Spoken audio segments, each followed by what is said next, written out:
আজকের গল্প, ফ্যামিলিকে অবহেলা করো না, তারাই শেষ ভরসা। নতুন চাকরি পেলাম, শহরে চলে গেলাম।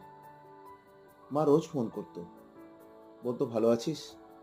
আমি বলতাম ব্যস্ত আছি, পরে কথা বলবো। বাবা বলতো একদিন বাড়ি চলে আয়। আমি বলতাম পরের মাসে, এখন নয়। তারপর একদিন ফোন এলো, তোর মা হাসপাতালে, শেষ অবস্থা। আমি দৌড়ে এলাম, কিন্তু ও আর অপেক্ষা করেনি। আজ ঘরে মার গন্ধ নেই, ডাইনিং টেবিলে কেউ আর অপেক্ষা করে না। টাকা পয়সা, কাজ, ব্যস্ততা সব থাকে, শুধু বাবা মা একবার চলে গেলে আর ফিরে আসে না। এই গল্প থেকে আমরা শিখলাম যে সময় থাকতে পরিবারকে সময় দাও, তারা চিরকাল থাকবে না।